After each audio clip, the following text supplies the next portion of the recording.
hari ini di acara webinar sekarang. Nah, dalam menyongsong semangat generasi pemuda dalam menghafal dan menjaga Al-Quran. Mungkin Aldi lo kita aneh gak total es batu seminggu ke depan. Soalnya lo anaknya BT sing Faris itu lo. Katanya jadi maten. Ada ya. mungkin bahwa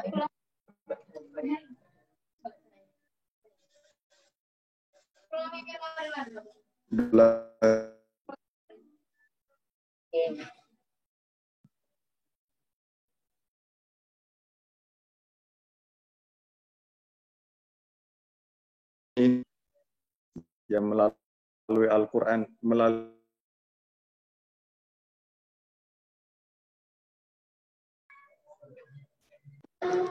Halo. Halo Kak.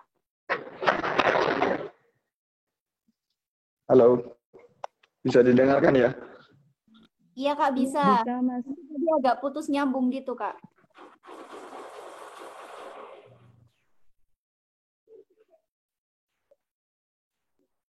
Monggo dilanjutkan Mas Sodik untuk sambutannya.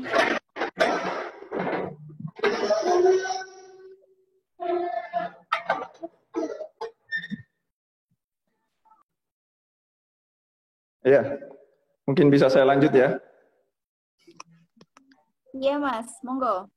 Ya. Jadi mohon maaf, memang jaringan di sini agak gangguan karena saya sedang tidak berada di rumah. Jadi alhamdulillah, salatu wassalamu ala Rasulillah wa ala alihi wa sahbihi wa mawala amma ba'. Jadi saya pertama-tama saya ingin mengucapkan terima kasih kepada Ketua Pelaksana dan seluruh jajarannya yang telah berupaya untuk mensukseskan kegiatan Estafes ini.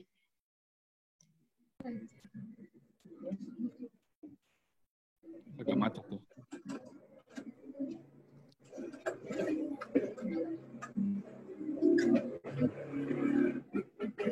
Jadi, halo, macet. Ya.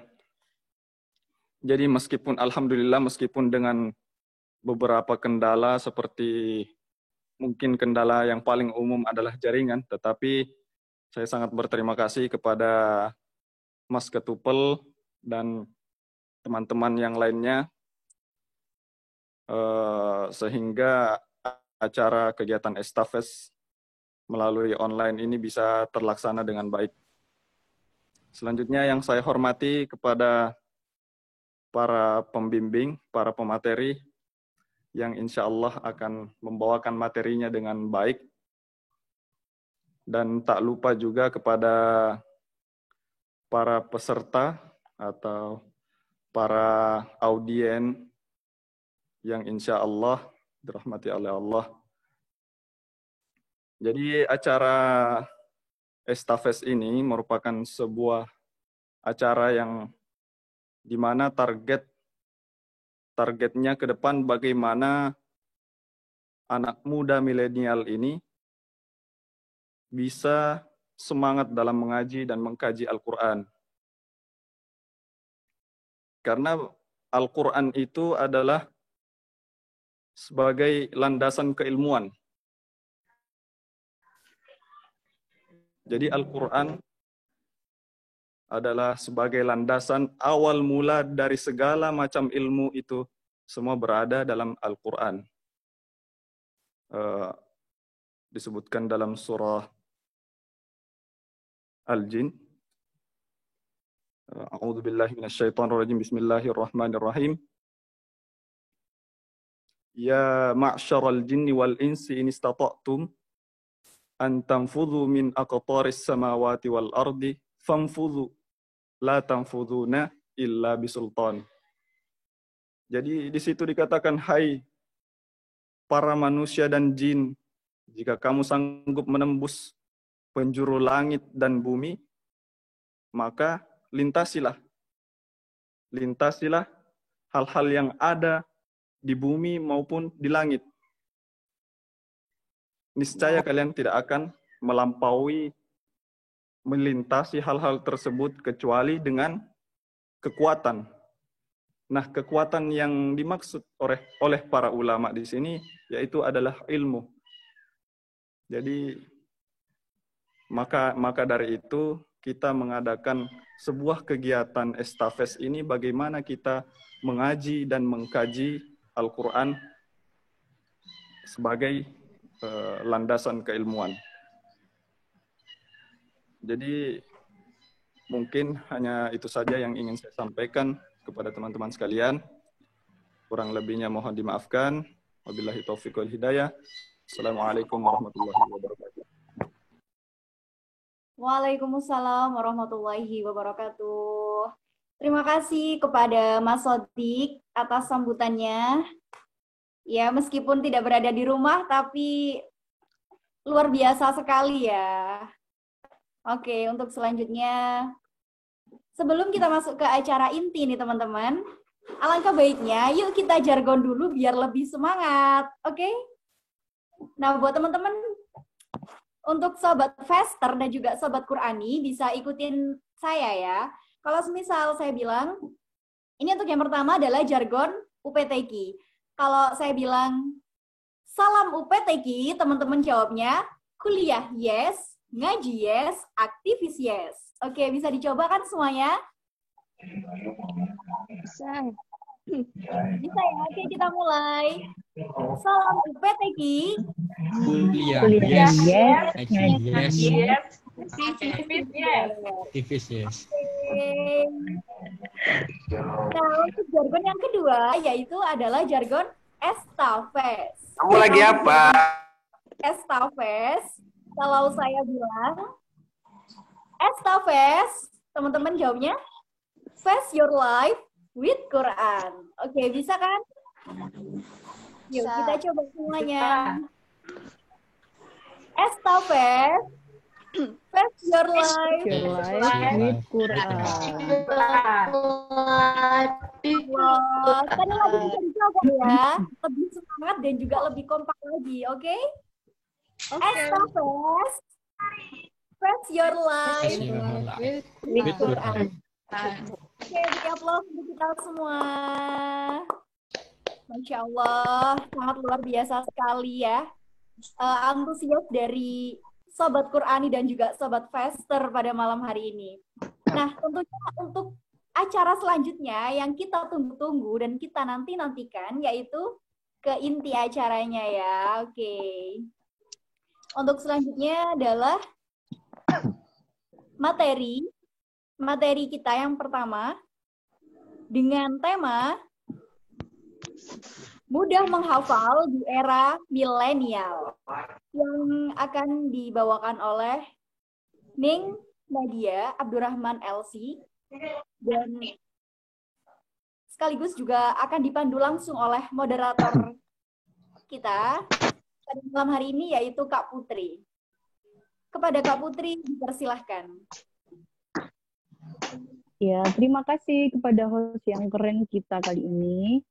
Terima kasih Kak Ika untuk sambutannya. Nah, gimana nih semangatnya para para penghafal Al-Quran pada malam ini tetap semangat dan produktif ya, meskipun kita harus di rumah aja dengan cara webinar seperti ini. Langsung saja kita ke materi. Namun sebelumnya, apa kata pepatah? Tak kenal maka tak sayang maka tak cinta. Sebelumnya saya ingin memperkenalkan diri saya. Saya sendiri yaitu Putri Aulia Octavia. Saya di sini sebagai moderator dalam acara spesial Tahfidz Festival dengan pemateri Ustadzah Ning Nadia Abdurrahman LC.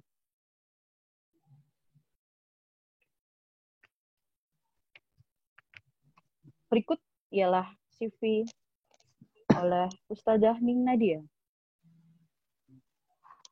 Dengan nama lengkap Nadia Nelly Amalia Abdurrahman LC.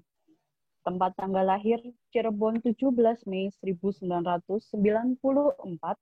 dengan beralamatkan Pesantren Fathul Ulum Kuagian, Kediri, Jawa Timur.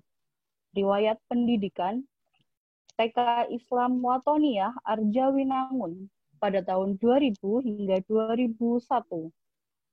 SD Negeri sampai SMP Negeri 1 Arjawinangun Cirebon tahun 2002 hingga 2009. Pesantren Tahfidz Dar Al-Quran Al-Islami Lebak Ciu Tegal tahun 2010 hingga 2012. Madrasah Aliyah Nusantara Arjawinangun Cirebon. Universitas Imam Naf'i Tangier, Maroko, jurusan Studi Islam tahun 2013 hingga 2016.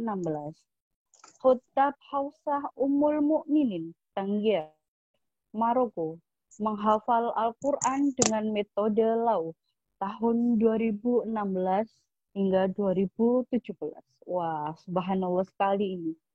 Benar-benar sangat-sangat menginspirasi kita untuk dalam menuntut ilmu dan moto hidup yang ada hanya harinya saja yang sedang buruk. Nah, teman-teman, selain dengan latar belakang pendidikan yang Masya Allah tadi, Ustadzah Ning Nadia ini juga sangat aktif loh berorganisasi selain dengan fokusnya menghafal Al-Quran.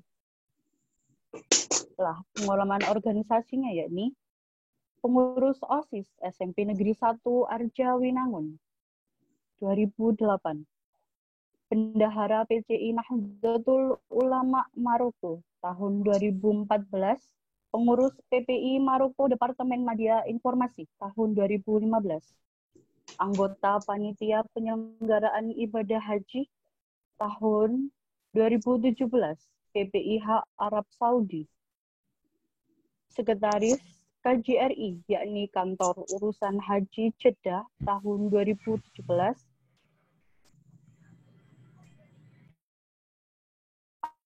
anggota Himpunan Alumni Maroko Indonesia International Global General Assembly tentang Girls and Young Women, Focus and Actor di Rabat tahun 2015. Nah, pasti penasaran kan tentang pemateri kita yang satu ini? Waktu dan tempat kita persilahkan untuk Ustadzah Ning Nadia Abdurrahman LC. Monggo Ustadzah, bisa diaktifkan mikrofonnya. Kayaknya halo udah Ustadzah. Dengeran nggak ya?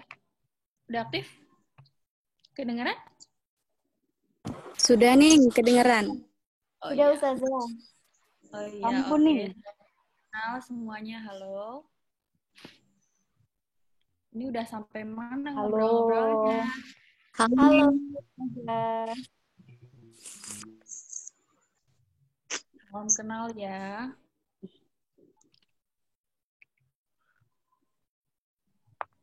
Iya nih, menyangkut langsung topik ngobrol-ngobrol kita aja kali nih. ini. Udah Iya. kenal-kenalan.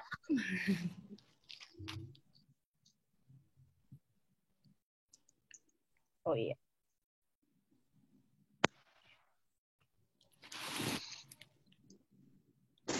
Mbak moderatornya? Ya.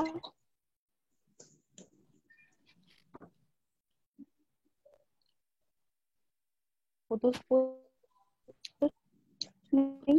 Mohon maaf.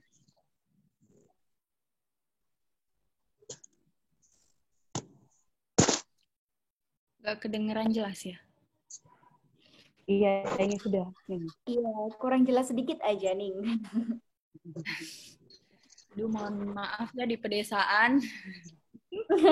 Sama nih. Jadinya begini.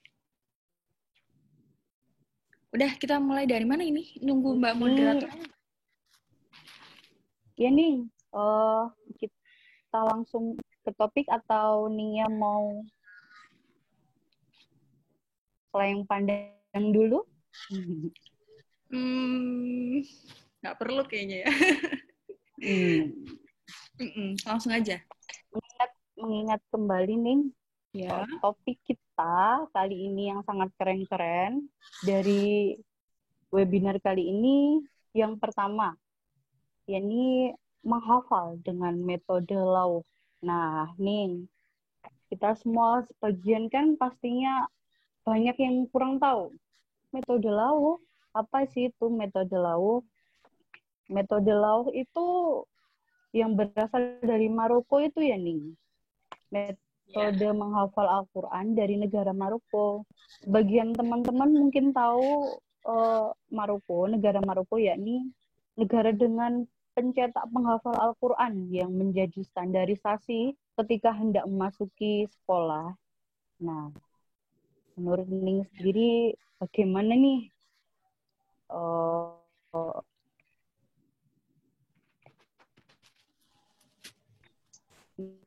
metode Lauh itu bagaimana sendiri di negara Maroko dengan di negara Indonesia? Silahkan nih. Ya, oke. Assalamualaikum warahmatullahi wabarakatuh. Sebelumnya, Mbak moderator dan kawan-kawan sekalian, terima kasih atas kesempatannya. Saya diberi kesempatan untuk sedikit berbagi tentang metode Lauh itu apa.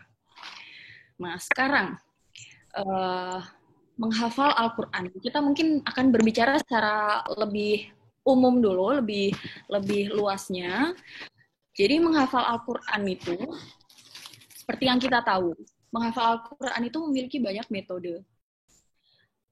Keinginan seseorang ketika dia tuh pengen ngafalin Quran, itu tujuan yang baik. Nah, tinggal bagaimana setiap orang itu akan mengambil metodenya, akan mengambil jalannya, akan mengambil kesesuaian tubuhnya, akan mengambil cara yang seperti apa yang paling nyaman, yang paling nyaman untuk dia usahakan dalam menghafalnya itu, gitu kan. Nah, dari berbagai metode itu, salah satunya adalah metode Lauh, atau kalau biasa orang Maroko bilang hifdzul Quran bi thariqatil lauhah gitu. Karena dalam bahasa Arab mereka menggunakan media papan, dan dalam bahasa Arab papan itu lauhah. Seperti halnya kita familiar dengan kata lauh mahfud, itu kita familiar ya. Nah, itu lauh yang berarti papan atau kayu papan yang dibuat pipih dan dijadikan media sebagai cara untuk menghafal Al-Quran. Nah, sebenarnya penggunaan metode Lauh sendiri bukan hanya di Maroko sebenarnya. Jadi penggunaan metode ini masih banyak di daerah Maghrib. Artinya di daerah Maghrib itu daerah barat sana, termasuk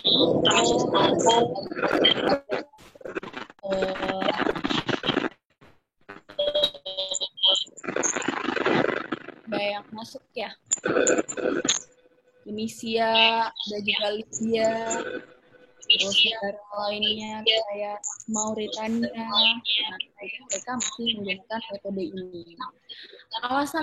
Satu-satunya alasan mereka kenapa masih berpegang teguh untuk menggunakan metode ini dalam menghafal Al-Quran adalah pertama, mereka menganggap ini adalah suatu hal yang sakral. Artinya, ini memang ajaran dari nenek moyang mereka yang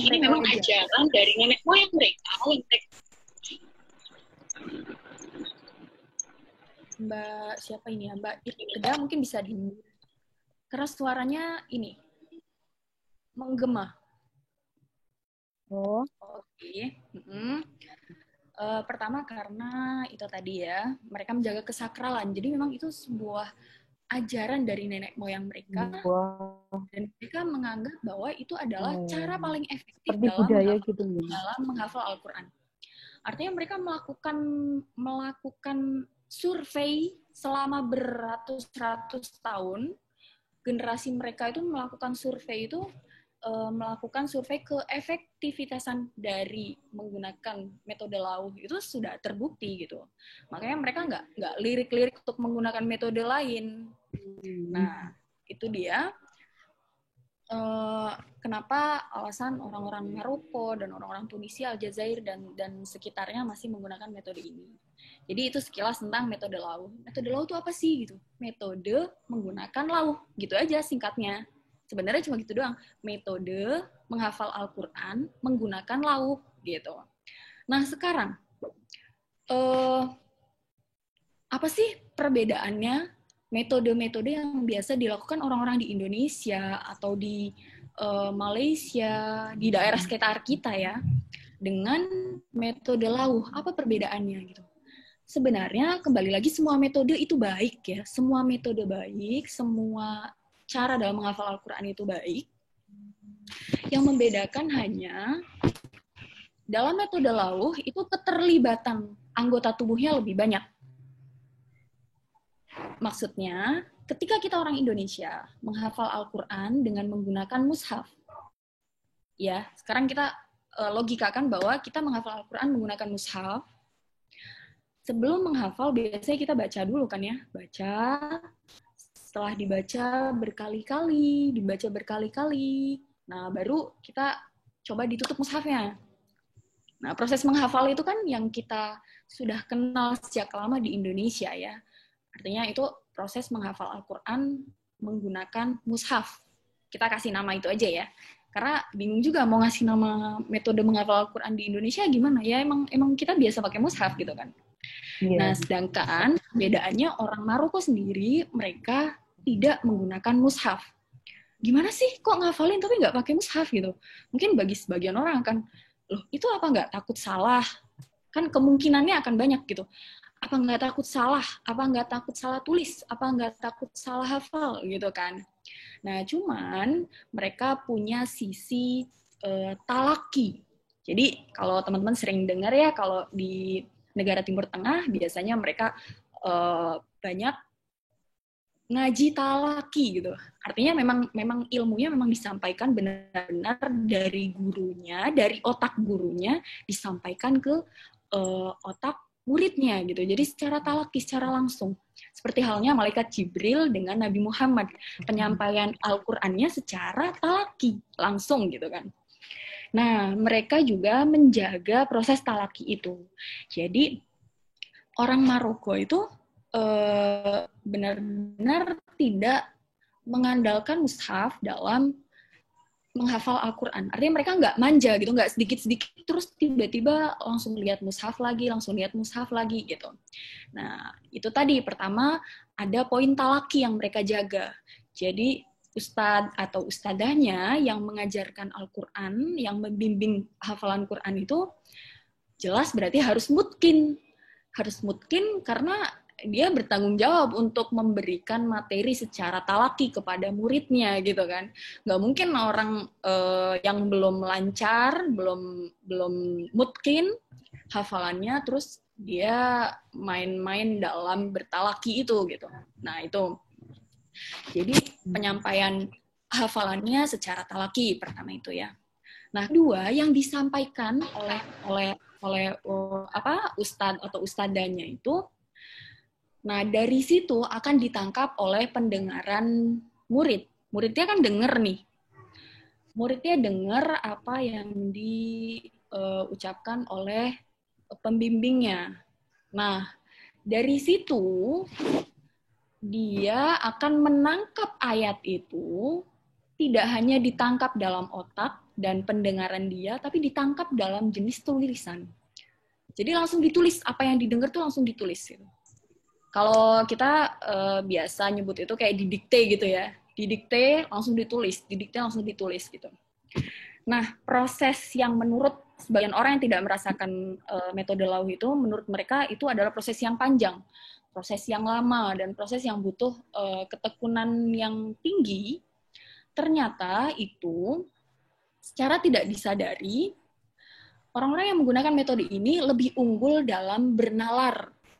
Bernalar dalam apa? Bernalar dalam dari segi tulisan Qur'annya pertama. Jadi sering nggak sih kita kayak dari kecilan kita hafal juz amma nih semisal. Terus tiba-tiba pada suatu hari pas dewasa terus ditantang gitu, coba kamu tulis surat Al-Lahab. kita hafal di mulut gitu, tapi kadang untuk nulis itu ayatnya gimana ya gitu loh. Nah, ini unggulnya orang yang menggunakan metode ini. Jadi mereka lebih unggul dalam bernalar tulisannya, bernalar ya tulisan Al-Qur'annya secara perinci karena mereka pernah menulis, jadi penggalan-penggalannya akan mereka ingat seumur hidup mereka gitu. Nah, itu setelah itu baru mereka akan menghafal dari hasil tulisan tangan mereka sendiri. Nah, kenapa sih kok harus pakai tulisan tangan sendiri? Kenapa yang dihafal harus tulisan tangan sendiri? Karena itu tadi, membangun nalar yang dibangun dari awal itu. Membangun nalar yang dari pertama penggalannya ditulis dengan tangan sendiri, lalu dihafal. Nah, itu akan memberikan faedah.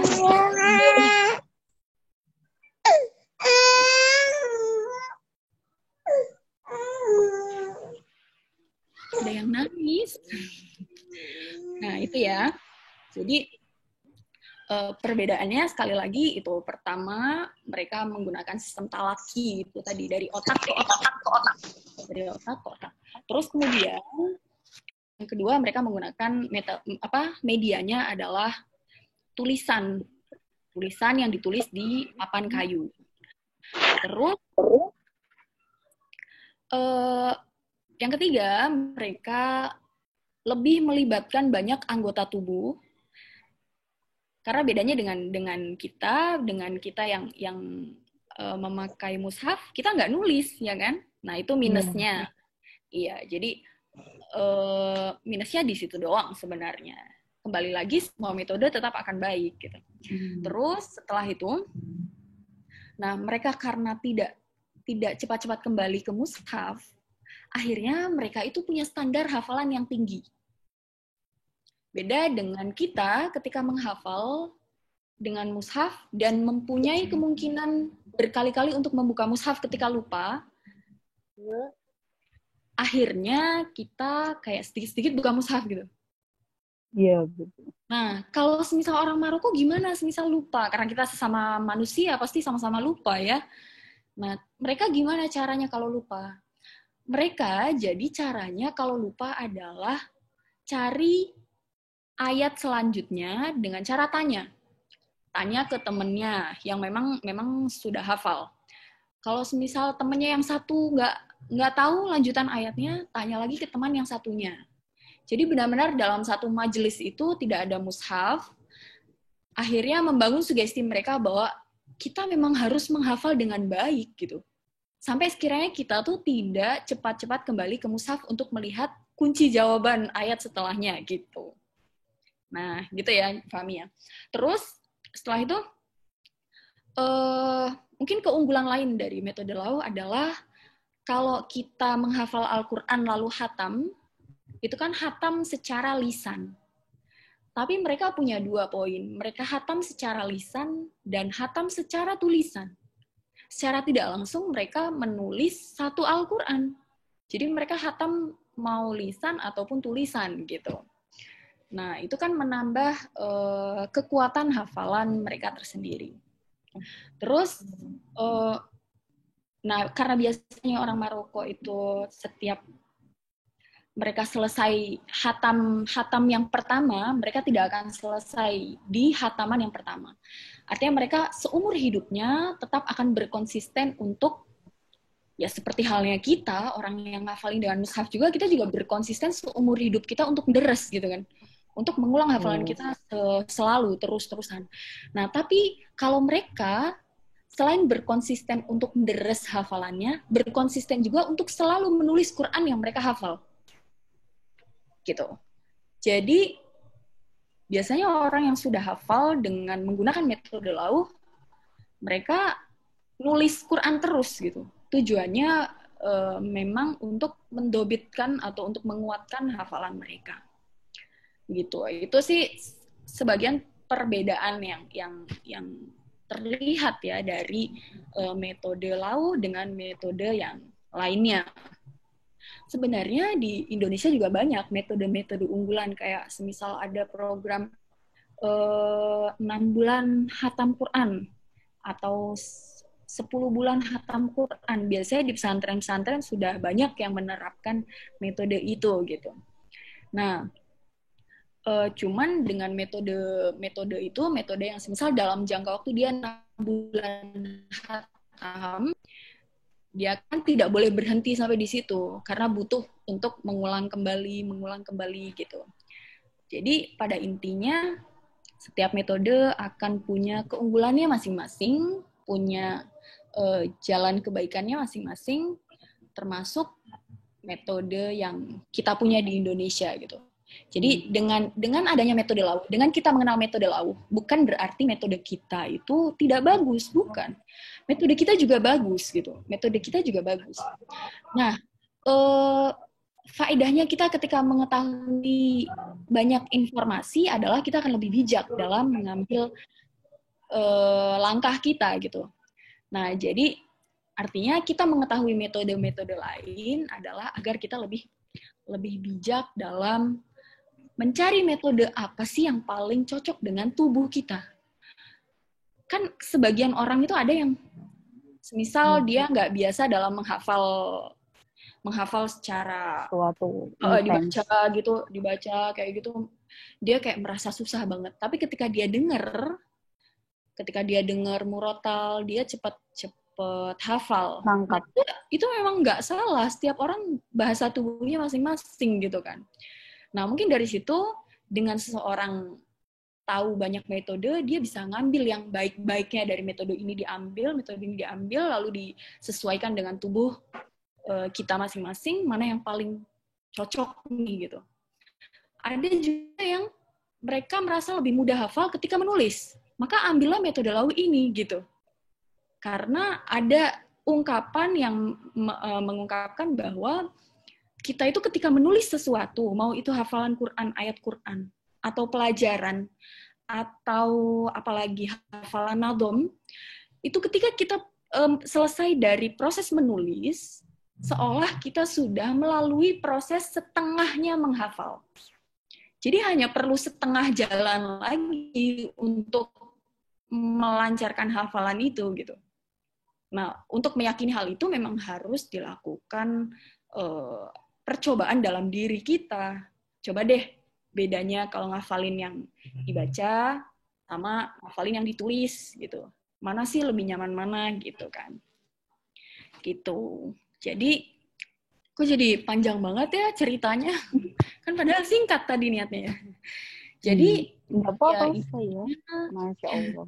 Metode Lauh cuma salah satu dari sekian banyak metode cara orang dalam menghafal Al-Quran begitu. Kira-kira kebayang nggak ya sama yang saya ceritain gitu?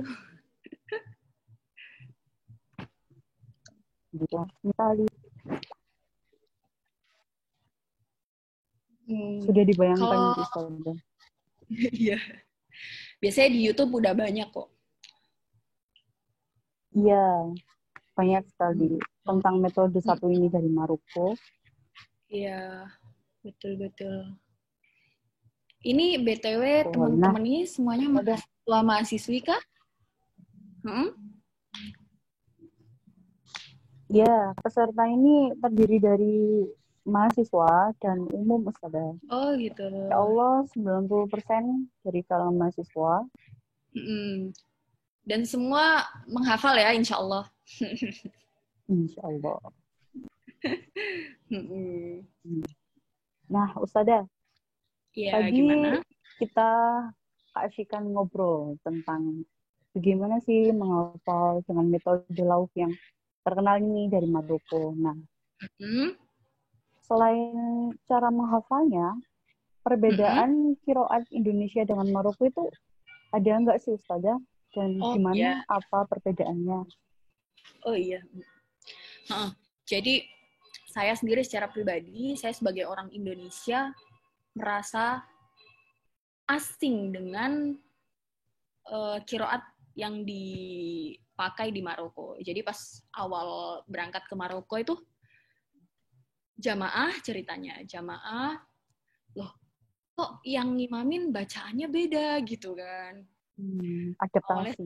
Iya, sempat agak bingung gitu. Ternyata setelah dipelajari, memang orang-orang Maroko itu mereka menggunakan qiraat Warash an Nafi'.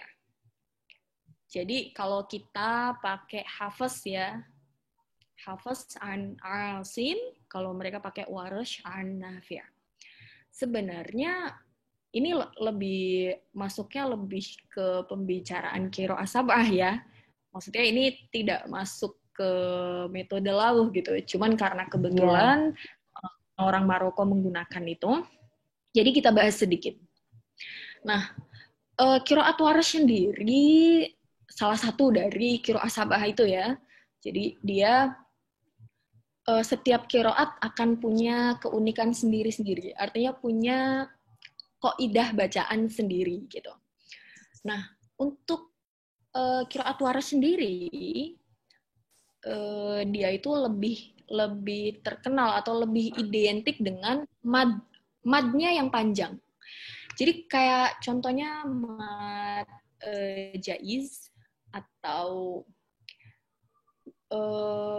contoh kayak ini surat Ar-Rahman fabi ayyi ala'i rabbikuma tukadziban. Nah, di sini ada mad badal fabi ayyi kalau di Hafs kita bacanya cuma 2 harokat ya. Fabi ayyi ala baru la-nya yang panjang. Nah, tapi orang-orang qiraat Warash itu mereka membaca mad badal itu seperti mad jaiz 6 harokat. Jadi mau a-nya sama la-nya itu sama panjangnya. Fabi ayyi ala'i rabbikuma tukadziban. Nah, untuk orang-orang yang tidak familiar dan saya kebetulan awalnya hafal dengan qiraat Hafs, merasa janggal. Loh, kok gitu ya? Gitu. Nah, tapi justru keunikan itu yang menjadikan saya ingin tahu banyak tentang qiraat-qiraat lain, nggak cuma qiraat Warash gitu. Artinya, nah aku nggak mau terlihat bodoh ketika mendengar banyak bacaan Quran dan kamu nggak tahu mana yang benar dan mana yang salah gitu. Nah, itu yang menjadikan semangat untuk kamu harus tahu banyak qiraat berarti. Nggak cuma dalam dunia ini nggak cuma Hafs doang berarti gitu loh. Nah, dari situ akhirnya ya udah kayaknya seru nih belajar Warash gitu. Ternyata ketika masuk ke sekolah atau ke sekolah tahfidzul Quran pakai lauh ini, mereka ternyata menggunakan pertama qiraat Warash. Yang kedua, yang mereka tulis juga dengan mushaf Warash. Jadi sebagai pengetahuan, kita punya mushaf sendiri-sendiri ternyata. Yang Hafs punya mushaf sendiri, Warash punya sendiri, Qalun punya sendiri, setiap qiraat mereka punya mushaf sendiri-sendiri. Jadi yang dijadikan sebagai patokan atau sebagai pegangan orang-orang Maroko dalam menulis lauh ketika ingin menghafal itu, mereka bukan pakai mushaf yang kayak kita pakai rujukannya, tapi memakai mushaf Warash, bahkan di khatil maghribi. Jadi pakai khatnya maghribi. Sebagaimana kita tahu, Maroko dalam bahasa Arab itu adalah Maghrib. Jadi negara Maghrib. Bahasa Arabnya Maghrib. Nah, bi khatil maghribi berarti dengan khat khas orang Maroko gitu. Gimana sih khasnya orang Maroko itu? Nah, maksudnya itu mereka punya lagi-lagi ini tentang nenek moyang mereka ya. Mereka masih memegang kesakralan nenek moyang mereka dalam menulis Al-Quran. Meskipun mereka orang Arab, jadi mereka itu punya 2 cara dalam nulis Arab. Pertama, kalau nulis tulisan Arab biasa, kayak misal pelajaran di sekolah, mereka pelajaran. Jadi mereka nulis seperti biasa, kayak kita nulis tulisan Arab seperti biasa. Tapi ketika mereka menulis Quran, maka mereka akan, jelas nggak ya? Maka mereka akan menggunakan khat maghribi itu tadi. pernah dengar kan ceritanya kalau zaman dulu Quran itu tidak ada titiknya, nggak ada harokatnya, nggak ada titiknya, nggak ada apalagi itu. Benar-benar yang masih gundul gitu ya. Tapi semakin berjalannya waktu, seiring berjalannya waktu, akhirnya ditulislah ada titiknya, ada harokatnya gitu. Nah, ini tinggalan dari masa-masa lalu, akhirnya menjadikan khot maghribi ini punya kekhasan tersendiri. Contoh kalau misal kita nulis huruf qaf, itu kita punya titik 2 di atas ini ya, qaf gitu ya. Nah, orang Maroko itu mereka menulis qaf itu dengan titik 1. Jadi kalau kita baca seperti huruf fa. Sebaliknya, kalau huruf fa gimana? Huruf fa justru titiknya itu di bawah. Gimana cara gambarnya? Sama kayak gini, fa gitu ya, tapi titiknya di bawah. Kalau qaf justru kayak fa, titiknya 1 di situ. Nah, itu salah satu contoh perbedaan khotnya orang Maghribi. Cuman ini akan menjadi kesalahpahaman bagi orang-orang yang tidak tahu, loh kok itu nulis Quran salah gitu, nanti dikiranya gitu kan. Padahal bagi orang Marokonya sendiri, mereka kalau ngelihat tulisan fa gitu ya mereka akan bacanya qaf gitu. Jadi emang itu cuma cara tulis mereka doang dalam menulis Al-Quran gitu. Lagi-lagi itu memang warisan nenek moyang mereka. Kayak gitu. Itu jadi perbedaannya adalah di qiraatnya dan juga di tulisannya. Kalau di Indonesia karena qiraat hafaz ini lebih umum, lebih banyak digunakan di berbagai negara, bahkan Saudi juga menggunakan qiraat hafaz, Mesir juga, Sudan juga, mana lagi hampir semua ya, hampir kebanyakan menggunakan qiraat hafaz. Jadi menurut saya qiraat hafaz lebih mudah untuk dipelajari gitu karena lebih familiar gitu. Tapi untuk sebagai pengetahuan aja, ternyata di sebagian negara mereka, satu negara itu bahkan sedikit yang mengetahui qiraat hafaz. Contohnya kayak Maroko itu. Loh, ternyata di negara lain masih ada ya yang pakai qiraat lain gitu. Contoh lagi kayak pakai kolun. Jadi di Aljazair itu masih banyak yang pakai qiraat kolun. Nah, biar kita nggak kaget, artinya ketika mendengar perbedaan Al-Quran, oh ya memang masih relevan, masih dipakai di beberapa negara gitu. Jadi ya santai aja, kan mutawatir semua gitu. Masih banyak. Kan yang penting mutawatir semua. Iya, gitu, betul. jadi perbedaannya. Oh. Baik, wah, Masya Allah sekali. Tadi selain metode, juga perbedaan qiraatnya dengan negara kita. Nah, ini Ustazah.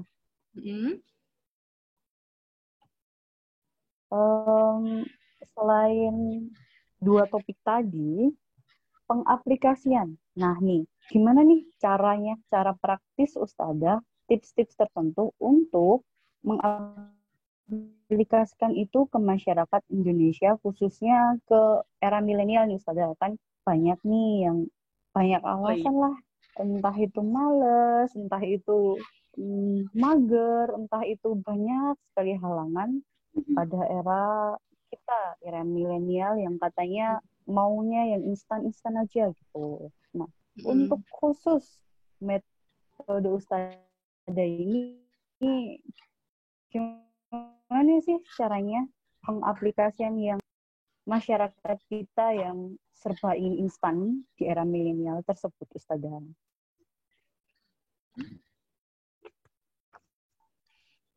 Jadi sebenarnya kalau ditanya apa sih cara paling instan dalam hafal Al-Quran, maka saya akan jawab tidak ada cara instan dalam hafal Al-Quran. Menggunakan metode apapun, tidak ada. Emang itu kayak suatu hukum alam ya, hukum alam. Jadi menghafal Al-Quran memang bukan mie rebus nih, bukan suatu hal yang mudah untuk dibuat gitu. Memang nggak bisa. Nah, cuman tinggal bagaimana cara kita menikmati itu. Bagaimana cara kita menikmati.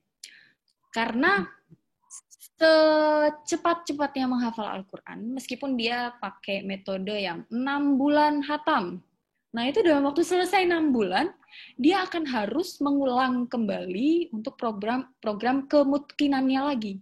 Jadi memang tidak ada gitu. Pertama itu ya, kita sugestikan dulu bahwa hello, menghafal Al-Quran itu tidak ada yang instan gitu. Itu. Nah, sekarang gimana sih cara, tadi kan Mbaknya tanya ya, gimana sih caranya pengaplikasian metode Lauh yang sebenarnya ini murni real milik orang Maroko, terus dibawa ke Indonesia. Nah, sekarang kita ini dulu, berbicara medianya. Karena di Indonesia nih nggak ada Lauh.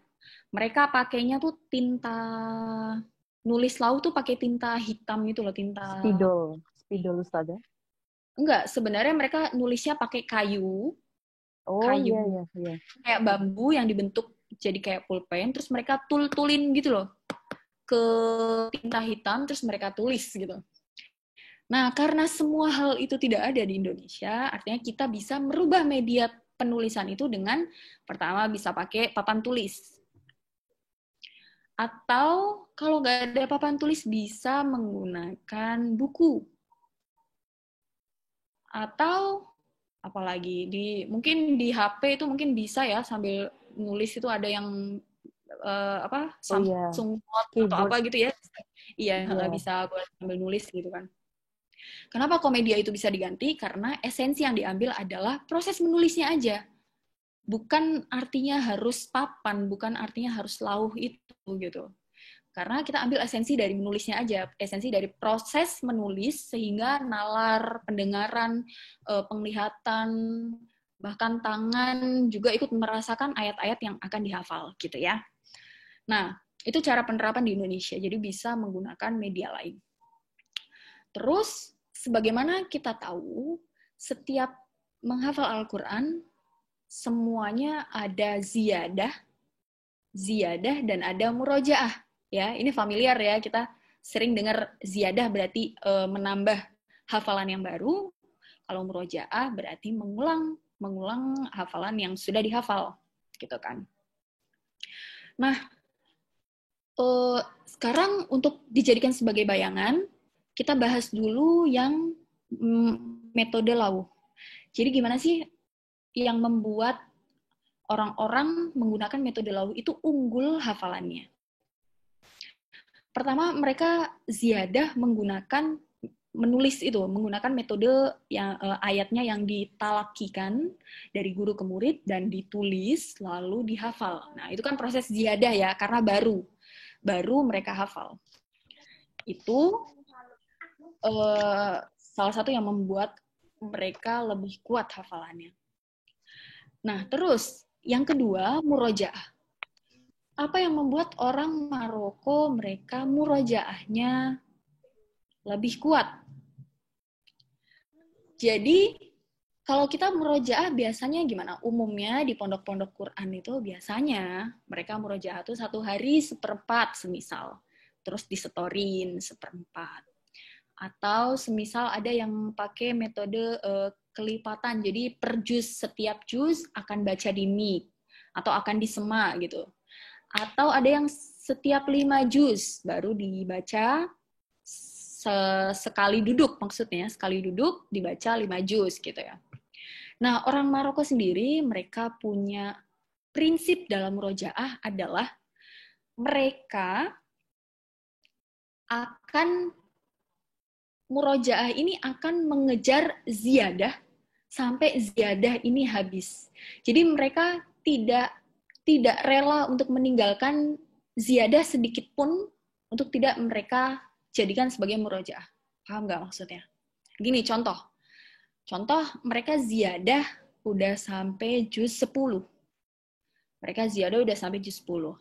Nah, kita bandingkan dengan orang Indonesia, biasanya mereka nanti murojaahnya tuh dari juz 1, mereka akan baca 1/4 setiap hari gitu kan ya. Atau 1 juz setiap hari. Nah, kalau orang Maroko, itu justru mereka lebih siap untuk menghabiskan 10 juz itu dalam satu hari untuk dibaca. Karena orang Maroko, mereka punya sistem menghafal Al-Quran itu kayak sekolah. Jadi ada jam pelajarannya, ada belnya, bel masuk, bel istirahat, bel pulang.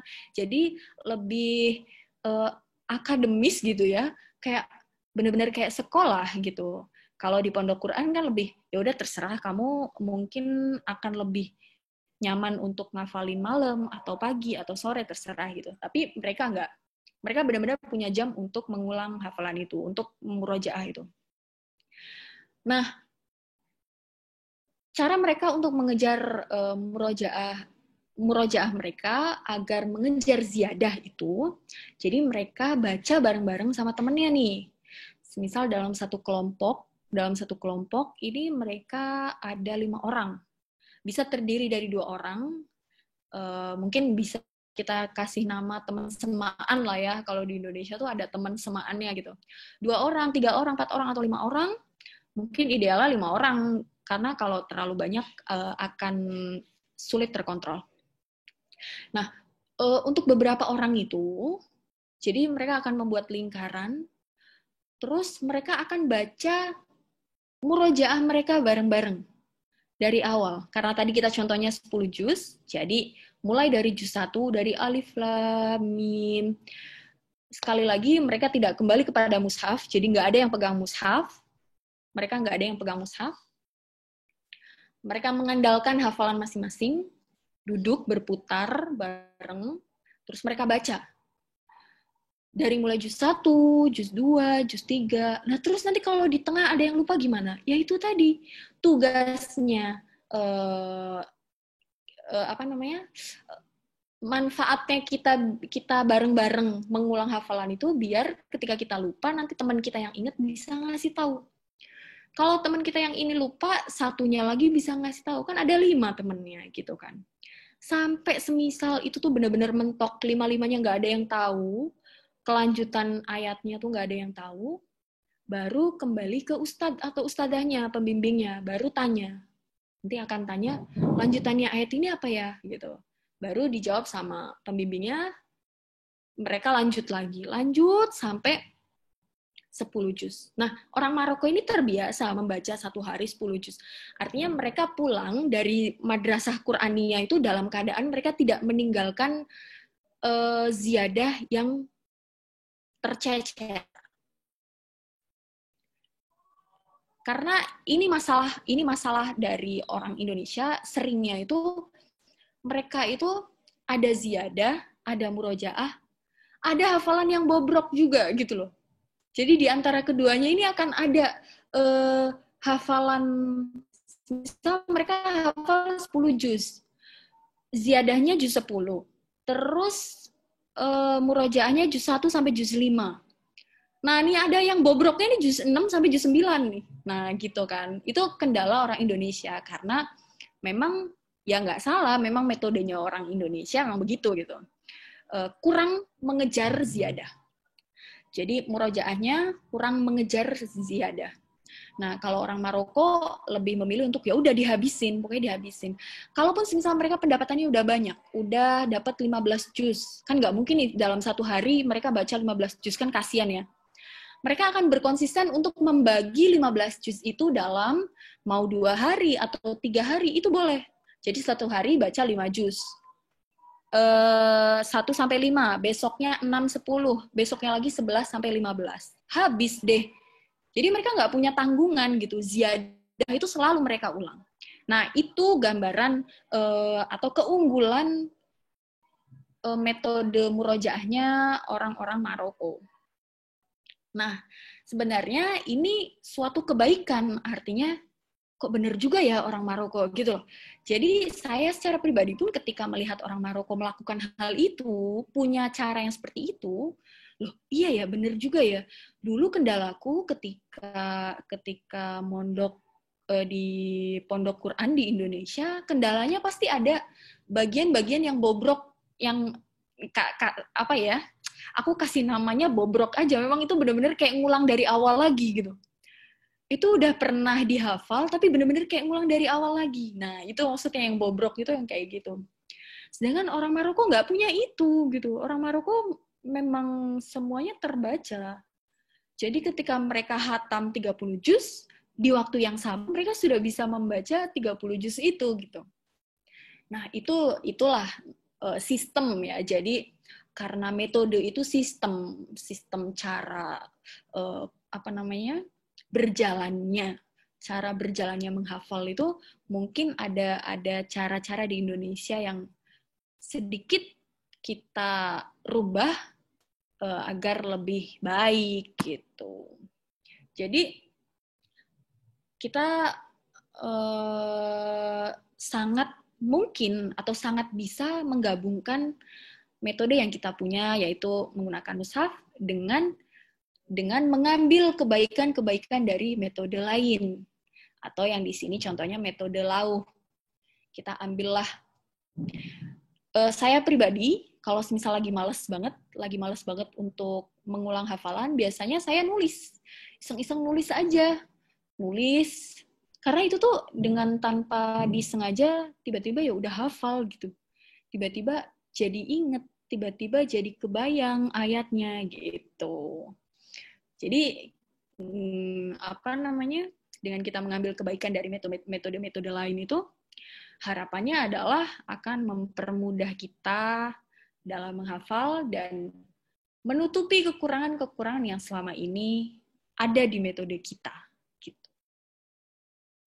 Jadi penerapannya, paham kan ya penerapannya?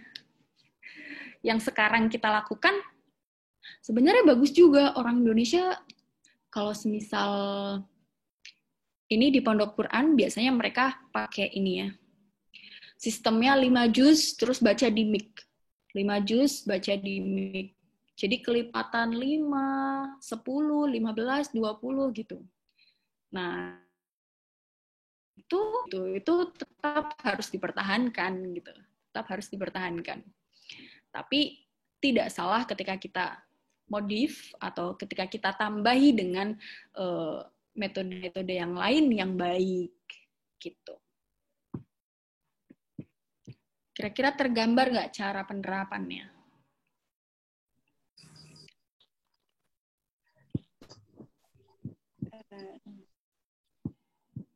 Mbak moderatornya kok menghilang atau aku moderatorin sendiri aja? Itu maaf tergambar nih, Ustazah. Kenapa? Untuk moderatornya ada kendala, jadi masih ada menghilang ya? Oh gitu. Iya. Oke. Untuk moderatornya masih ada kendala sedikit, Ustazah. Nah, jadi untuk ke depan saya yang menggantikan Ustazah. Ya, oke.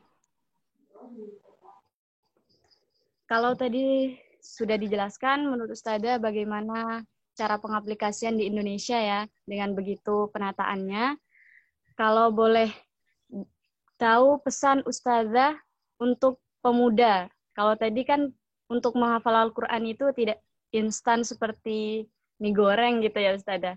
Nah, untuk pesan ke pemuda khususnya mahasiswa yang mempunyai impian menjadi penghafal Quran 30 juz, tapi belum pernah dalam lingkup pesantren Ustazah. Jadi seperti memulai sendiri seperti itu. Bagaimana pesan Ustazah untuk mereka yang pengen banget tapi belum dalam lingkup pesantren? Pertama, kita harus bersyukur ketika hati kita terketuk untuk menghafal Al-Quran. Itu karunia. Kenapa? Karena buat baca Quran aja males loh. Ya nggak sih? Kan males banget baca Quran gitu. Apalagi ketika muncul niat baik untuk, ya ampun aku pengen jadi penghafal Al-Quran. Jadi itu benar-benar niat yang harus dijaga. Artinya harus kita hargai. Wow, aku hebat banget loh punya keinginan untuk menghafal Al-Quran. Kita harus mengapresiasi diri kita sendiri ketika punya keinginan itu. Nah, sebagaimana kita tahu kalau menghafal Al-Quran baca Quran deh, nggak usah menghafal Al-Quran. Baca Quran itu harus ada gurunya. Kenapa? Karena Quran itu kan suatu hal yang mutawatir, yang secara terus-terusan bersambung sanatnya. Ini kan karena Al-Quran itu sesuatu yang bersanat, yang harus nyambung terus gitu. Jadi kita tidak bisa menghafal dengan tanpa guru.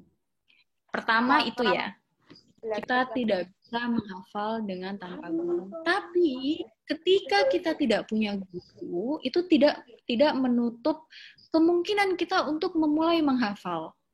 Nah, saya menganggap bahwa metode Lau ini metode yang mudah terterap untuk menghafal secara otodidak. Artinya secara sendiri itu enak ngafalin pakai metode Lau itu. Nanti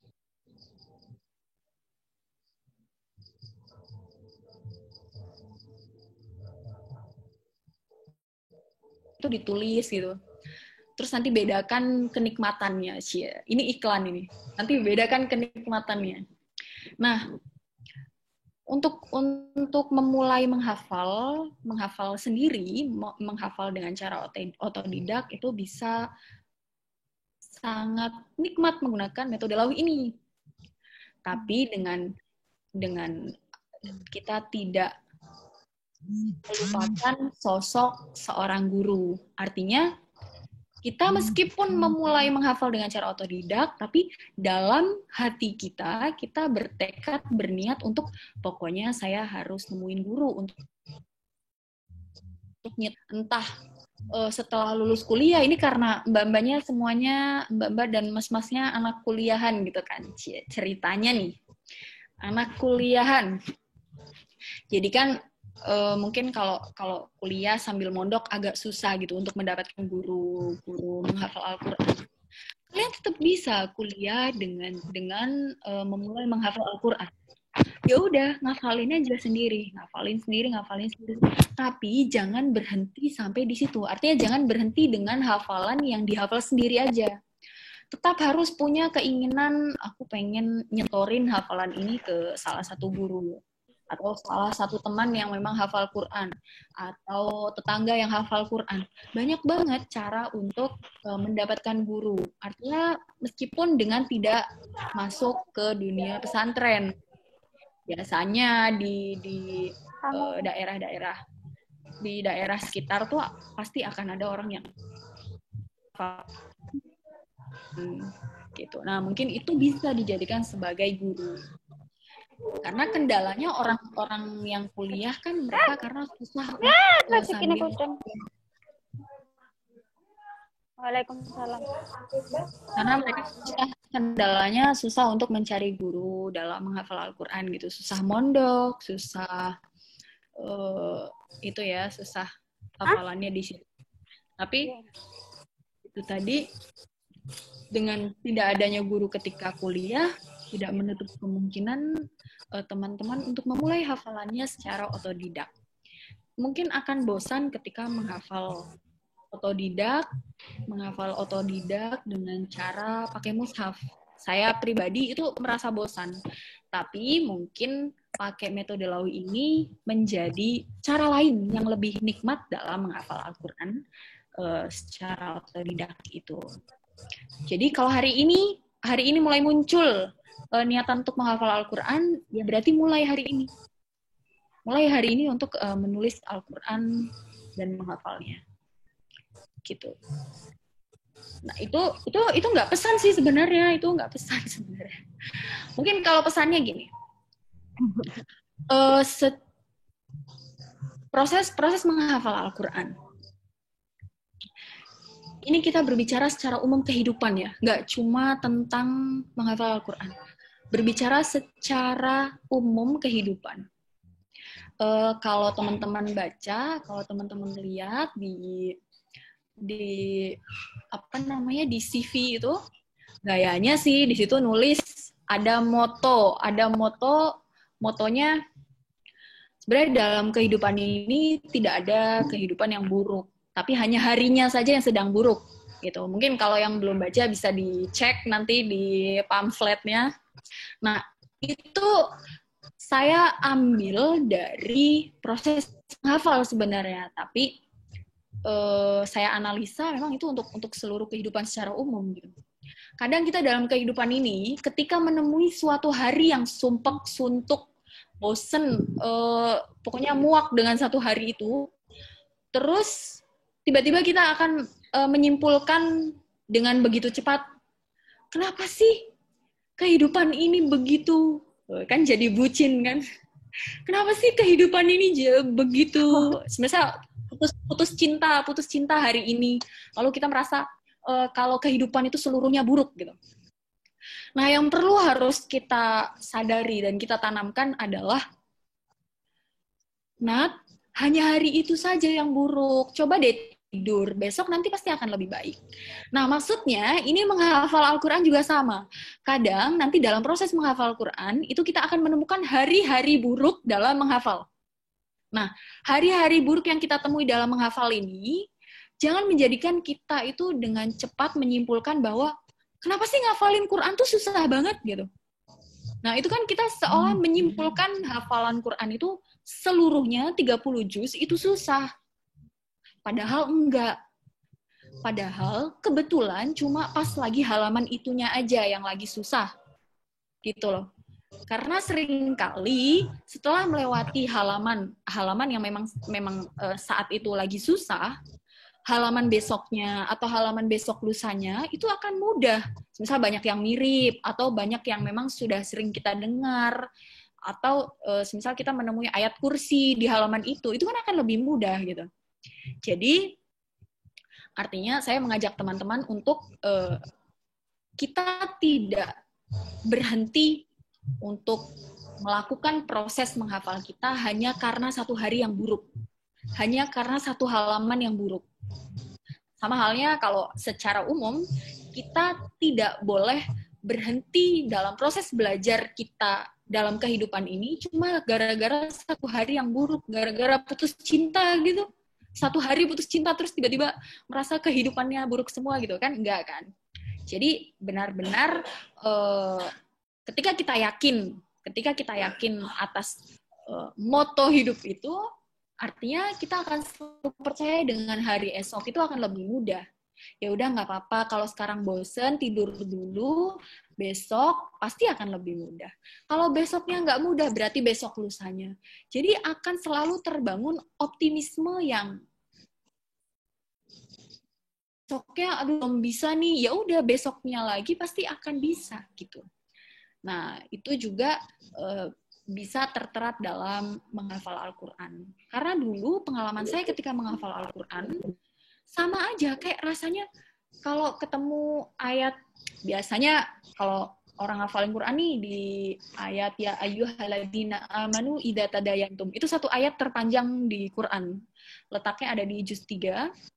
Dan itu orang-orang mereka merasa kalau itu sulit banget sih gitu. Nah, ketika menemui kesulitan di halaman itu, terus akhirnya langsung berkesimpulan bahwa udahlah ngafalin Quran tuh susah gitu. Padahal yang susah cuma pas halaman itu doang gitu. Nah, kalau kita punya keyakinan seperti itu, tertanam moto hidup yang seperti itu, berarti setiap menemukan kesulitan seperti apapun, setiap menemukan halaman yang sesulit apapun, kita akan terus berjalan. Besoknya tetap akan mencoba untuk menemui kemudahan yang lain. Besoknya lagi akan dicoba lagi gitu. Karena keyakinan dia penuh. Kalau nggak hari ini ya udah besok. Kalau besoknya nggak bisa, besok lusanya. Nggak bisa, besok lusanya lagi gitu. Udah sih itu ya nggak bisa ngasih pesan apa-apa ya karena masih sama-sama belajar. Saya juga masih sama-sama menghafal gitu. Jadi kayak menularkan deket-deketlah sama orang yang hafal Quran, deket-deketlah sama orang yang hafalannya lancar, itu akan tertular gitu. Terus kayak berkumpul di majelis yang ini, contoh majelis seperti ini ngomongin tentang hafalan Quran, itu tuh akan menjadikan mata hati kita tuh terbuka untuk memulai menghafal lagi gitu. Jadi semoga sih dengan adanya begini sudah secara tidak langsung memberikan pesan terselubung ke dalam hati teman-teman sih. Begitu. Masya Allah. Ya, siap. Siap, Neng. Iya. Ini nggak bisa kenalan satu-satu luar ya. biasa Saya sekali. penasaran nih orangnya.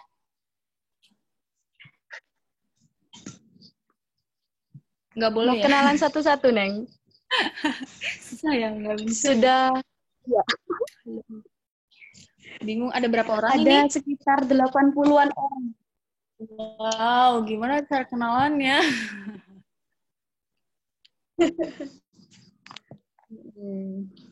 Mungkin bisa berdua di Instagram. Say hello aja nih. Say hello, halo. Say hello. Penggemarnya Neng Nadia udah banyak. Aduh. Jadi apaan itu? iya, terus say hello udah langsung semuanya kena gitu. Waduh.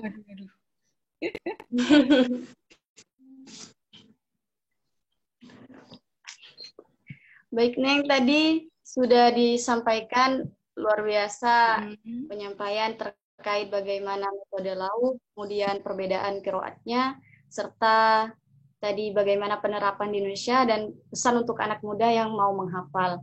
Selanjutnya, untuk sesi selanjutnya adalah sesi tanya jawab nih. Ini sudah ada banyak sekali pertanyaan. Saya coba dari yang pertama ya, Neng. Aduh, takut nih mau ditanya-tanya.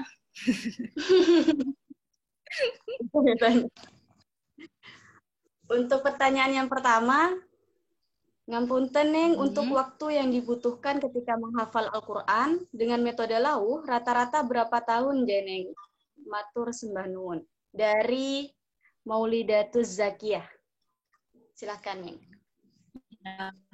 Mbak Maulidatus Zakiyah pada dasarnya hafal Al-Quran metode lauh meskipun terlihat sedikit ribet atau sedikit butuh ketekunan yang dalam, tapi sebenarnya secara proses mereka punya waktu yang singkat seperti yang kita lakukan di Indonesia. Umumnya berapa tahun? Orang di Indonesia ngafalin Quran 2 tahun sampai 3 tahun ya. Biasanya kalau di pondok Quran loh, kalau di pondok Quran mereka fokus di pondok Quran, nah biasanya mereka kalau laki-laki mungkin bisa 1,5 tahun, 2 tahun gitu, tapi kalau perempuan 2 sampai 3 tahun biasanya. Nah, ini juga salah satu survei yang mencengangkan menurut saya sendiri, Cie. Karena pas waktu di Maroko itu ketika melihat orang-orang Maroko, mereka bahkan menghatamkan Al-Quran dengan metode lauh itu 1,5 tahun sampai 2 tahun. Kenapa? Karena mereka menghafal Al-Quran dari kecil. Dari mulai mereka belum uzur, mereka belum menstruasi itu mereka udah ngafalin Quran. Jadi mereka tidak terhenti gara-gara menstruasi. Makanya mereka relatif efektif itu karena begitu. Terus mereka juga pakai jam pelajaran kayak gitu ya, pakai kurikulum, menghafal Al-Quran pakai kurikulum, pakai jam pelajaran, dan tergolong jam pelajarannya memang agak padat. Dari jam 7 pagi sampai jam 12 siang, terus mereka istirahat, jam 2 masuk lagi sampai jam 7 malam. Nah, itu mereka lakukan setiap hari kecuali liburnya hari Jumat. Nah, artinya orang Maroko ini memanfaatkan waktu dengan baik. Meskipun prosesnya lama, prosesnya terlihat jelimet gitu, pakai metode lauh itu karena, aduh ngapain sih ditulis-tulis segala gitu kan. Nah, itu tapi karena mereka memanfaatkan waktu dengan baik, akhirnya hasilnya sama kayak yang kita lakukan di Indonesia. Jadi sekitar 2 tahun sampai 3 tahun untuk menghatamkan menggunakan metode lauh. Lanjut. Baik, selanjutnya Ustazah, untuk bisa ke Maroko dahulu bagaimana ceritanya ya? Dan apakah Ustazah mendapatkan prestasi atau exchange student dari pihak kuliah atau pesantren? Kemudian, apakah untuk ke Maroko harus bisa berbahasa Arab secara lancar dan memiliki mungkin? Mohon dijawab, Ustadz. Dari Atika Hafsah. Ya, Mbak Atika Hafsah, bagaimana cara ke Maroko? Jadi, ini kita berbicara secara umum ke luar negeri, lebih umum ya. Mau itu negaranya Maroko, Mesir, Lebanon, atau mau ke London, mau ke mana lagi. Intinya, ya ke luar negeri gitu, untuk sekolah ke luar negeri, semua mempunyai proses yang sama. Pertama, apa yang harus kita lakukan ketika kita punya cita-cita untuk bersekolah di luar negeri, mencari informasi sebanyak mungkin. Jadi kita nggak bisa nih, kita cuma diem-diem doang, terus tiba-tiba berangkat ke Maroko, nggak bisa. Emang kita yang harus aktif mencari. Mana nih lembaga yang ngebuka beasiswa? Semisal DEPAG, oke, berarti buka websitenya DEPAG. Kapan biasanya DEPAG buka penyeleksian? Terus lembaga apa lagi nih? Semisal LPDP, buka websitenya, cari informasinya. Nah, itu keterampilan kita yang seperti itu yang membawa kita untuk bisa sekolah di luar negeri. Itu ya. Karena mau orangnya pinter, tapi kalau dia kalah informasi, nggak tahu cara penyeleksiannya, nggak tahu di mana daftarnya, itu mereka tetap akan kalah dengan orang yang lebih terampil dalam mencari informasi. Gitu. Nah, terus kalau saya secara pribadi, saya melalui jalur beasiswa PBNU. Jadi PBNU juga punya MOU kerjasama dengan Kerajaan Maroko. Nah, untuk negara Maroko sendiri, negara Maroko itu kita nggak bisa terjun bebas, artinya nggak bisa berangkat ke Maroko dengan tanpa beasiswa, itu nggak bisa, karena Maroko masih tergolong kuota mahasiswa Indonesianya sedikit. Nah, untuk ke Maroko itu ada beberapa jalur yang bisa dilewati. Pertama, jalur kuota terbesar adalah lewat DEPAG. Nah, ini biasanya di DEPAG ini, biasanya penyeleksiannya biasanya di UIN-UIN di seluruh Indonesia. UIN-UIN tertunjuk ya, nggak semua. UIN-UIN tertunjuk. Mungkin di Surabaya juga kayaknya. Kalau saya nggak salah, apa di Malang ya. Intinya penyeleksiannya itu biasanya disebar di seluruh Indonesia dan menunjuk UIN tertentu untuk melakukan seleksi. Nah, seleksinya biasanya bareng sama negara Timur Tengah lainnya, kayak Mesir, Sudan, terus Lebanon, terus sama Maroko, gitu. Nah, terus ada lagi jalur beasiswa melalui PBNU. Nah, di PBNU cuma dengan kuota sedikit. Dengan kuota sedikit, itu penyaringannya biasanya di kantor PBNU. Jadi memang kita yang harus ke sana. Harus ke PBNU di Jakarta. Terus ada juga jalur LPDP. Nah, sekarang kan lagi musim banget LPDP, banyak ya menyalurkan beasiswa di berbagai negara, termasuk salah satunya di Maroko juga bisa lewat jalur LPDP. Tapi setahu saya itu cuma S2 dan S3. Jadi S1-nya enggak. Nah, terus itu yang kuotanya banyak. Ada yang melakukan MOU dengan sekolah tertentu, seperti ada di Maroko itu mereka bikin MOU sama sekolah di Padang Panjang.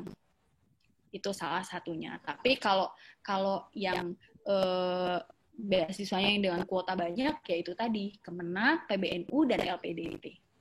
Gitu. Terus kalau ke Maroko apa harus berbahasa Arab secara lancar? Ini gini, sebagaimana kita tahu, keterampilan berbahasa itu ada dua jenis. Ada yang aktif dan ada yang pasif ya. Kalau aktif itu berarti secara berbicara dan juga tulisan, secara lisan dan tulisan ya, kalau yang aktif. Nah, untuk yang pasif itu berarti dia ya cuma secara tulisan doang. Artinya yang biasa dilakukan orang-orang di sekolah. Kayak belajar bahasa Inggris di sekolah, kalau nggak pernah dipraktekin berarti dia bisa bahasa Inggris secara pasif gitu. Nah, untuk ke negara-negara Timur Tengah, nggak cuma ke Maroko, minimal adalah bisa berbahasa Arab secara pasif. Jadi nggak mesti harus secara aktif. Karena untuk membangun keterampilan bahasa secara aktif itu butuh insting bahasa, artinya butuh praktek yang lebih. Nah, di situ kita bisa mengambil kesempatan itu ketika di negaranya, ketika di Maroko, karena kita sudah punya keterampilan bahasa Arab secara pasif, barulah kita pakai di Maroko ini. Akhirnya berubah dari yang tadinya pasif menjadi aktif. Jadi nggak mesti harus sudah sudah aktif berbahasa Arab gitu. Tapi syukur-syukur ya sudah aktif gitu kan. Lanjut.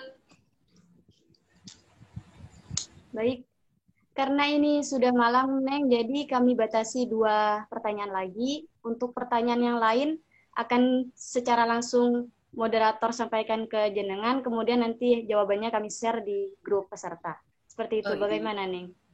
Iya, nggak apa-apa. Aku mah ikut aja. Baik. Pertanyaan selanjutnya, bagaimana penerapan metode murojaah ala Maroko dan mungkinkah untuk diterapkan kalangan mahasiswa? Dari Mas Naufal Hafid. Silahkan. Ya, Mas Naufal Hafid. Ini murojaah yang dilakukan ala Maroko. Bisa nggak sih terterap di kalangan orang Indonesia pertama ya? Kita nggak ngomongin mahasiswa dulu. Di kalangan orang Indonesia sangat bisa. Karena orang Maroko itu bahkan mereka punya, ini salah satu cara mereka dalam murojaah ya. Setiap selesai jamaah, biasanya nanti di majelis atau di masjid atau intinya mereka seringnya itu setelah sholat maktubah, setelah sholat jamaah, itu mereka akan berkumpul membaca 1 hizb. 1 hizb itu setengah juz. Nah ini perbedaan juga, orang Maroko memakai hitungan Qur'annya bukan dengan juz tapi dengan hizb. 1 Quran ada 60 hizb gitu. Nah, mereka itu membaca setiap setelah sholat jamaah 1 hizb, berarti cuma setengah juz doang. Udah mereka baca bareng-bareng setengah juz, habis itu bubar. Nanti habis sholat lagi, begitu lagi. Nah, jadi esensinya sama nih. Mereka murojaah tuh dengan cara bareng-bareng sama temennya, dengan tidak melihat mushaf, terus sambil bunyi bareng-bareng, begitu kan? Nah, kalau misal yang dilakukan oleh orang-orang yang di pondok Quran di Maroko itu kan memang butuh waktu banyak. Mereka membaca 1 hari 10 juz semisal atau 5 juz. Nah, itu kan memang butuh waktu khusus. Artinya menurut saya pribadi, mahasiswa mungkin akan sedikit kesulitan dalam melakukan itu. Tapi dalam melakukan hal yang lebih mudah dari itu sangat mampu, sangat bisa. Contohnya yang tadi, mengambil setengah juz untuk dibaca bareng-bareng. Kendalanya cuma kita harus punya teman semaan aja, itu. Harus punya teman yang memang hafalannya sama. Letak hafalannya memang sama gitu. Oh, kamu udah dapat 5 juz, aku juga dapat 5 juz gitu loh. Jadi memang benar-benar yang di murojaah itu sama gitu. Jadi kan akan menambah faedah dari masing-masing gitu. Nah, jadi mau mahasiswa atau tidak mahasiswa, menurut saya bisa untuk melakukan murojaah ala orang Maroko. Kalau lebih ke Indonesianya lagi, mungkin nggak sih orang-orang mahasiswa itu bisa murojaah gitu ya? Kita nggak ngomongin ala Maroko nih, mungkin nggak sih orang-orang mahasiswa tuh bisa murojaah dengan baik gitu? Maksudnya dengan mushaf gitu kan? Apa yang membuat seorang mahasiswa tidak bisa melakukan itu? Yang menghalangi memang hanya niat dari dalam diri, ya kan? Jadi untuk murojaah yang ala Maroko juga sama, yang menghalangi adalah niat dalam diri. Artinya, ketika seorang mahasiswa, mau mahasiswa atau bukan, mau sibuk atau tidak sibuk, ketika tidak ada penghalang dari niatnya, maka dia tetap akan bisa melakukan murojaah, mau itu ala Indonesia ataupun ala Maroko. Gitu.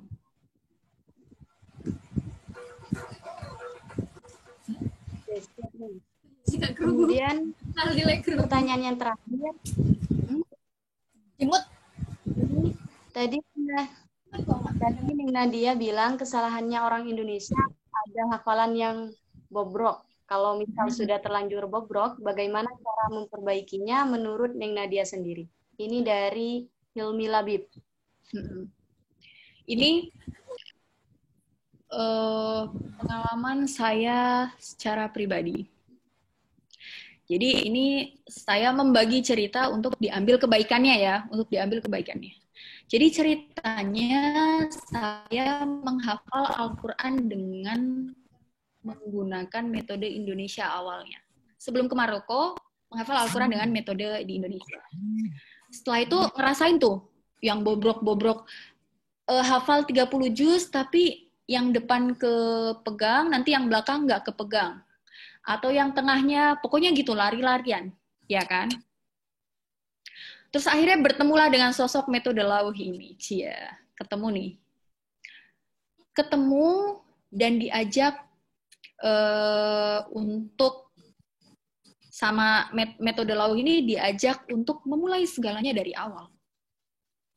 Jadi kalau ditanya apa caranya menghadapi hafalan-hafalan yang bobrok, mulai sejak awal.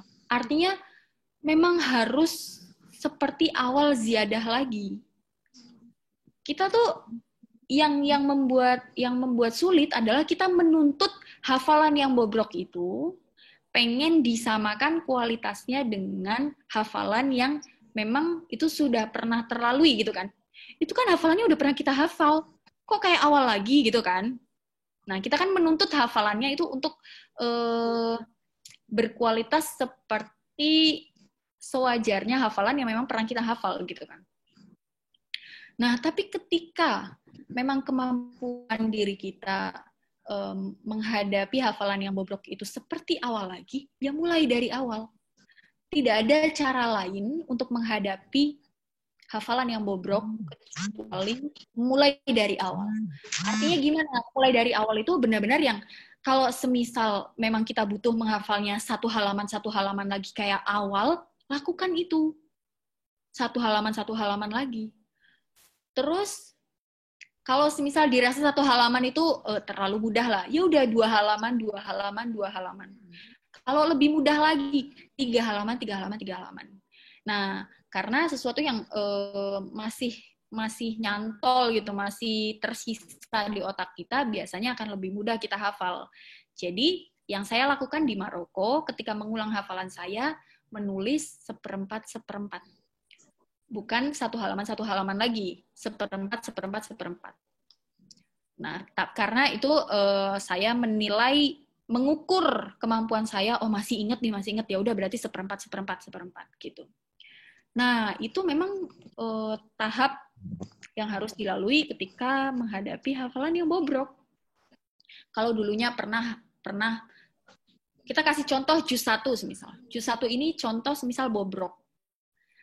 Ini kita sudah pernah setor juz 1 dengan cara 1 halaman tadinya. Berarti yang perlu kita lakukan adalah ya udah kita coba setor secara 2 halaman. Nanti pada kesempatan lainnya 3 halaman sampai bisa seperempat atau 5 halaman. 5 halaman. Ketika kita sudah melalui proses yang seperti itu, ini pasti tidak bobrok lagi gitu. Jadi emang yang perlu dilalui adalah proses begitunya. Kenapa kok bobrok? Karena belum pernah melalui proses yang nyetorin hafalan 1 juz itu seperempat. Paham nggak? Makanya kalau misal menemui juz yang nggak lancar, juz yang bobrok.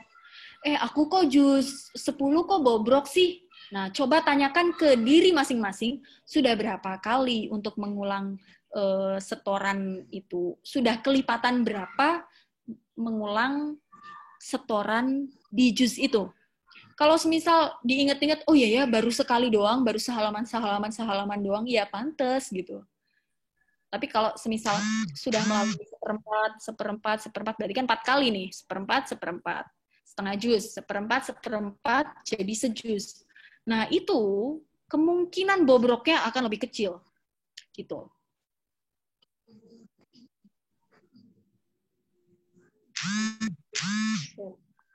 Sepertinya sudah bisa dimengerti jawabannya, Neng. Terima kasih kepada teman-teman yang sudah bertanya tadi. Tidak bisa dijawab langsung saat ini. Insya Allah akan pertanyaannya langsung disambungkan ke Neng Nadia nanti dan jawabannya akan di-share di WA. Terima kasih Neng Nadia, tadi sudah membarengi kami sampai sejauh ini. Membagikan ilmu dan pengalamannya juga, banyak ilmu yang sudah dikasih kepada kami. Saya juga terima kasih loh ya, udah diajak belajar sama-sama, bergabung bareng-bareng. Salam kenal untuk teman-teman semuanya. Mungkin ada penutup dari Neng Nadia? Penutupnya apa? Atau cukup? Cukup lah ya, itu udah banyak banget kayaknya ngomong. Aduh. Kasihan yang dengerin. Ya. Baik. Saya beberapa kesimpulan yang tadi sudah disampaikan oleh Neng, bahwa tidak ada yang instan dalam menghafal Al-Quran, tapi cara kita adalah menemukan metode yang cocok untuk diri kita sendiri. Kalau tadi metode lauh dengan cara menulis, dan setiap negara mempunyai metode masing-masing, kita yang harus pandai-pandai memilih metode yang cocok untuk diri kita. Dan seperti moto yang sudah Neng Nadia kasih, bahwa tidak ada kehidupan yang seluruhnya buruk, yang ada harinya saja yang sedang buruk. Seperti halnya ini dalam menghafal Quran, mungkin satu hari itu kita sedang sangat susah menghafal, mungkin besok atau kedua harinya lagi akan lebih mudah. Jadi tetap semangat untuk menghafal Al-Quran dan tidak lupa untuk murojaah. Mungkin itu saja yang dapat disimpulkan. Terima kasih sebelumnya Neng Nadia, dan saya kembalikan kepada host.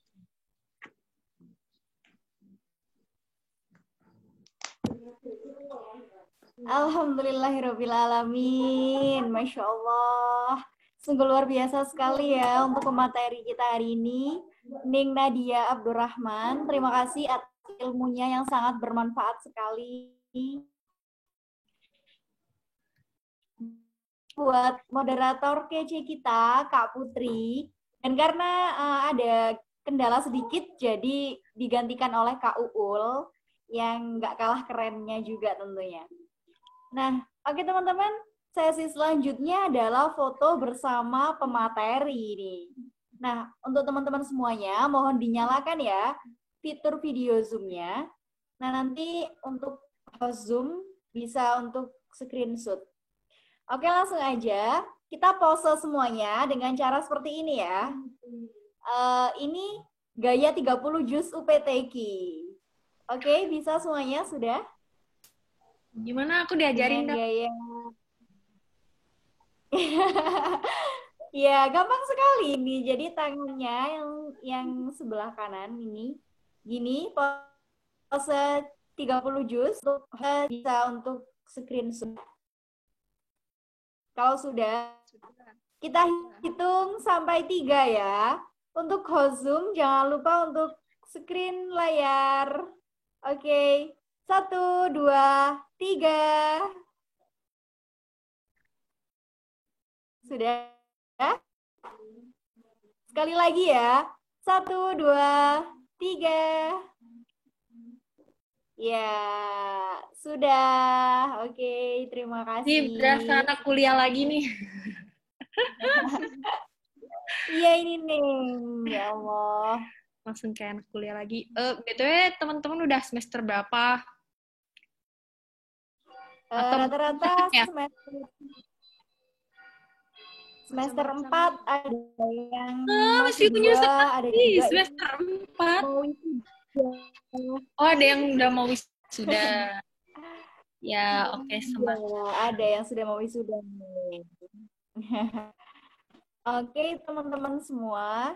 Jadi sedikit info ya untuk teman-teman peserta di sini, baik yang Sobat Qur'ani dan juga Sobat Fester, nggak usah khawatir ketinggalan materi ini, karena acara ini akan diupload seminggu setelah acara. Jadi nanti setelah acara seminggunya akan diupload di YouTube UPTQ Winsa tentunya. Nah, jangan lupa like, share, dan juga subscribe ya teman-teman semua.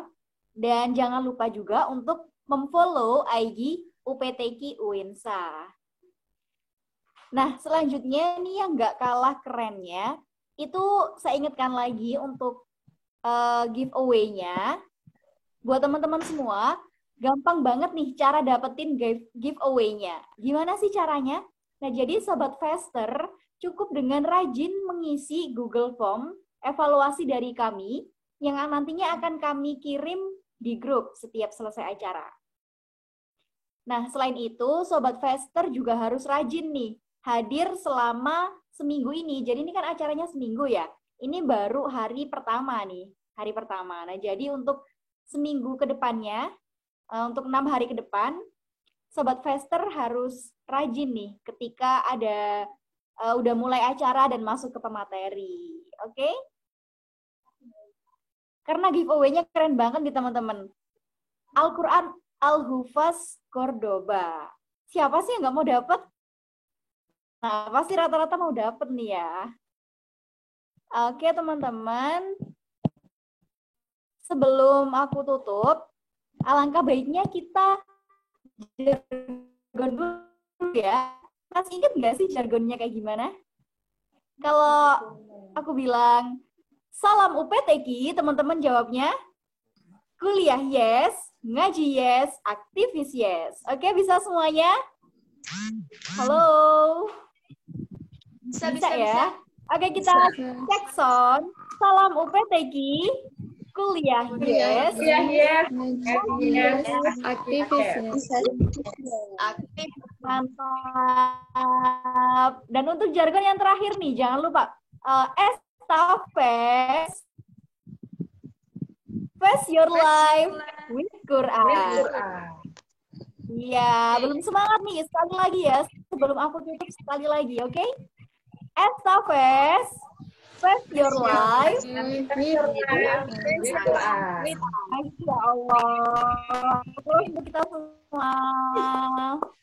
Ya, alhamdulillah, Sobat Fester dan Sobat Qur'ani, acara pada malam hari ini bersama Neng Nadia tentunya sudah selesai kita laksanakan bersama. Semoga bermanfaat untuk kita semua dan juga barokah dunia akhirat ya. Amin amin ya rabbal alamin. Saya selaku host di sini mohon maaf apabila terdapat tutur kata yang salah dan saya akhiri. Wassalamualaikum warahmatullahi wabarakatuh. Selamat jumpa. Semoga kita dalam keadaan sehat selalu.